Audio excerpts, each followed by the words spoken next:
जय हिंद दोस्तों।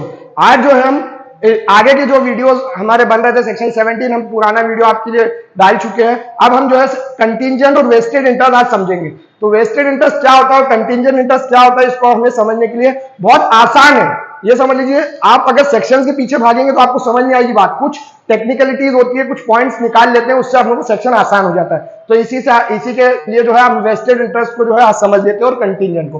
तो पहले सेक्शन 19 आपको वेस्टेड इंटरेस्ट बताता है। वेस्टेड इंटरेस्ट तो याद रखिए, तीन वेस्टेड का मतलब है कि मिल जाना, मिल गया आपको, ठीक है। तो तीन इंटरेस्ट को वेस्टेड इंटरेस्ट बताया है इस सेक्शन के अंदर। पहला है कि आपने ट्रांसफर कर दी प्रॉपर्टी, ट्रांसफर कर दी आपने किसी व्यक्ति को प्रॉपर्टी, और आपने टाइम मेंशन नहीं किया, टाइम नॉट मेंशन, कि कब आपको प्रॉपर्टी मिलेगी, ठीक है। तो ये पहले वाले को, जैसे इधर देखिए, ए ने बी को प्रॉपर्टी ट्रांसफर कर दी, ठीक है, कि भैया देखो मैं आपको प्रॉपर्टी ट्रांसफर कर रहा हूं, है ना। जैसे ये घर हो सकता है ए का, लेकिन इसको घर की अभी चाबियां नहीं मिली है, या फिर ए को जो है इस प्रॉपर्टी के अंदर ये बताया नहीं कि कितनी तारीख से आपको मिलेगी।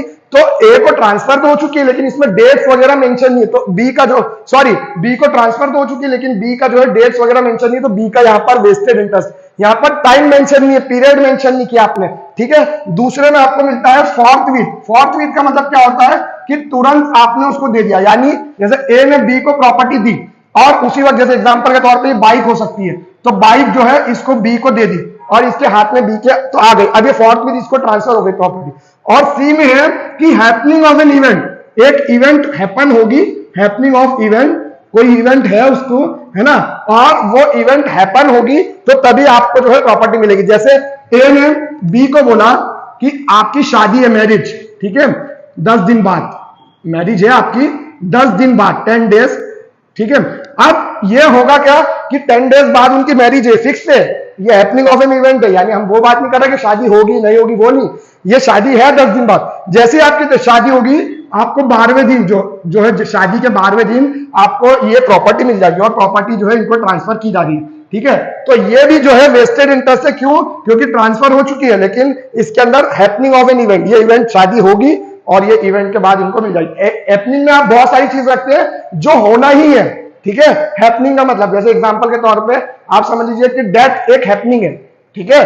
डेथ का पीरियड नहीं बोलोगे कौन से पीरियड कब होगी कब नहीं, नहीं, डेथ, अगर डेथ होगी तो उसके बाद मेरे को डेथ हैपन होना है, क्योंकि दुनिया में जो आया उसको जाना ही है, तो डेथ हैपनिंग है। तो ये हो गया। फिर उसके बाद एक आपको पैराग्राफ, एक लाइन लिखी हुई दिख रही है कि अगर उसको जो पोजेशन नहीं मिला है, अगर आपको पोजेशन नहीं मिला है ना, पोजेशन नहीं मिला है, लेकिन इंटरेस्ट क्या हो चुका है, वेस्ट हो चुका है, इंटरेस्ट आपका वेस्ट हो चुका है, तो पोजीशन ना मिलने से आपका इंटरेस्ट खत्म नहीं हो जाएगा, आपका जो है इंटरेस्ट आपको मिल चुका है।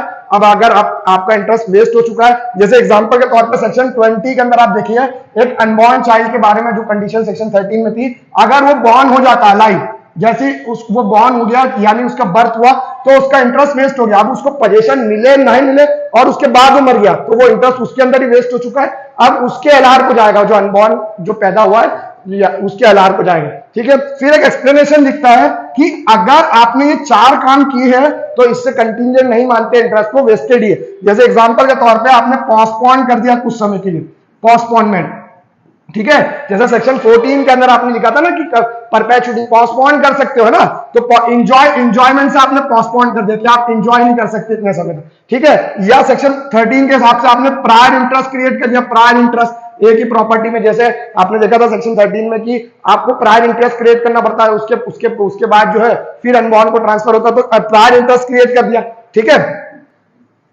फिर उसके बाद आपको मिलता है कि आपने क्या किया है, एक्यूमुलेशन। अब जो हमने सेक्शन 17 में आपने देखा था एक्यूमुलेशन, ठीक है, तो एक्यूमुलेट कर दिया कि इतने समय तक आपको नहीं मिलेगा, तो एक्यूमुलेशन भी।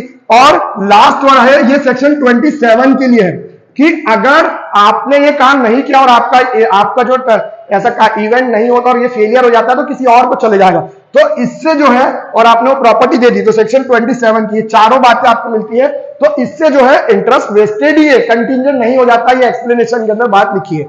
फिर हम जो है आगे देखते हैं, आपको मिलता है कंटिंजेंट इंटरेस्ट। तो कंटिंजेंट इंटरेस्ट आपने जो है, आपको कंटिंजेंट कॉन्ट्रैक्ट दिखता है कहां पर, सेक्शन 31 से 36 इंडियन कॉन्ट्रैक्ट एक्ट में। वैसे ही ये बिल्कुल, ये समझ लीजिए बस कॉन्ट्रैक्ट और ये ट्रांसफर की बात कर रहा है, ठीक है। देखिए कंटिंजेंट इंटरेस्ट, तो इसमें 2 चीजें आपको याद होना चाहिए। पहले कि यहां पर अनसर्टन जो इवेंट है, अनसर्टन इवेंट, ठीक है, अनसर्टन इवेंट जो कि फ्यूचर है, अनसर्टन फ्यूचर इवेंट, उसकी हैपनिंग की बात की गई है कि अगर कोई अनसर्टन फ्यूचर इवेंट हैपन हो जाएगा, यानी अनसर्टन है, वो सर्टन नहीं है। और दूसरा कि वही चीज है अनसर्टन फ्यूचर इवेंट, ठीक है, जो फ्यूचर इवेंट है अनसर्टन, उसकी नॉन हैपनिंग की बात है सिर्फ यहां पर, ठीक है। यहां पर ऊपर वाले में हैपनिंग की बात की और नॉन हैपनिंग की। तो अगर ये पहला वाला और में है दोनों, या तो ये या ये, तो आपको इंटरेस्ट जो मिलेगा, यानी अभी मिला नहीं है। जैसे एग्जांपल के तौर पे हम सेक्शन 32 और 31 के इलस्ट्रेशन लेते हैं, जैसे 32 और 33 में हैपनिंग नॉन हैपनिंग, वहां पर हमको कॉन्ट्रैक्ट एक्ट में याद रखिए। इसके साथ आप सेक्शन 32 से लेके तो 36 या तो पूरा 31 से तो पूरा 36 का जो कंटिजेंसी का बात है, ठीक है, 36 को हम हटा लेते हैं, यहाँ पर 35 तक कर लेते हैं पूरा, ठीक है। तो 31 से 35 इंडियन कॉन्ट्रैक्ट एक्ट के आईसी है, ठीक है, इसको भी रख सकते हैं आप, ठीक है, वही सारे के रूल से कंटिजेंसी के। देखिए ए ने बोला happening of an uncertain event, B को जैसे एग्जांपल के तौर पे एक शिप जा रही है, वैसे शिप वाला तो वहां पर इंडियन कॉन्ट्रैक्ट एक्ट में मिल जाता है, लेकिन एक बार और ले लेते हैं। बहुत सारे हो सकते हैं, रेन जो बारिश हो सकती है, ठीक है, आप जो है कोई भी लड़की से शादी करेंगे, ये हैपनिंग है कि होगी नहीं होगी ये सब, तो ये शिप का ले लो। एक शिप बॉम्बे से है, ठीक है, इंग्लैंड जा रही है, ठीक है, इन्होंने बोला कि अगर ये जो है शिप सही सलामत जो है बॉम्बे से इंग्लैंड पहुंच गई, तो हैपनिंग ऑफ एन अनसर्टेन, क्योंकि यहां पर बारिश आ सकती है और शिप डूब भी सकती है, तो हैपनिंग ये अनसर्टेन इवेंट है, ठीक है, ये हैपन भी हो सकता है, नहीं भी हो सकता है। तो यहां पर अगर शिप सही सलामत पहुंच गई हैपनिंग, तो फिर मैं आपको कोई प्रॉपर्टी ट्रांसफर करूंगा। ये ए जो है बी को कोई प्रॉपर्टी ट्रांसफर करे, तो ये इंटरेस्ट जो बी का है कंटिजेंट है, यानी बी को अभी मिला नहीं है, अगर ये इवेंट इंग्लैंड पहुंच जाएगी शिप तभी बी को मिलेगा, तो ये हैपनिंग, ठीक है। उसमें जो लास्ट में जो लास्ट की दो लाइन लिखी है, in such event when in the prior case when the event happens it becomes vested, अगर इवेंट हो गया तो वो वेस्ट हो जाएगा, यानी बी को प्रॉपर्टी मिल जाएगी। उसमें एक लास्ट की जो दो लाइन लिखी है, सच केसेस है ना, इन the prior case when the event happens, तो वेस्ट इसका हो जाएगा, यानी मिल गया। और दूसरे केस में अनसर्टेन फ्यूचर इवेंट, जैसे इसी को ले लेते हैं कि ए ने बी को बोला कि एक शिप इंग्लैंड से, ठीक है, बॉम्बे आ रही है, ठीक है, और अगर ये शिप जो है डूब गई, uncertain future event non happening, यानी इंग्लैंड से बॉम्बे नहीं पहुंच पाई, नॉट रीच, ठीक है, अगर ये पहुंच नहीं पाई, ठीक है, एट पोर्ट, जो भी पोर्ट होगा बॉम्बे का, नॉट रीच एट पोर्ट, ये अगर बॉम्बे नहीं पहुंच पाई, देखिए, यानी ये नॉन हैपनिंग है, ठीक है, क्योंकि ये शिप आ रही है तो हैपनिंग आ जाएगी, लेकिन नहीं पहुंच पाई तो नॉन हैपनिंग है। तो अगर शिप नहीं पहुंच पाई तो जो है ए ने बी को बोला मैं आपको प्रॉपर्टी ट्रांसफर, तो ये अनसर्टन फ्यूचर इवेंट है जिसकी नॉन हैपनिंग की बात की गई। अगर ये शिप नहीं पहुंच गई और डूब गई तो फिर ए जो है बी को प्रॉपर्टी ट्रांसफर कर देगा। तो ये कंटिजेंसी की बात है जो हो सकता है। कंटिजेंट कॉन्ट्रैक्ट की आपको परिभाषा सेक्शन 31 में मिल जाती है,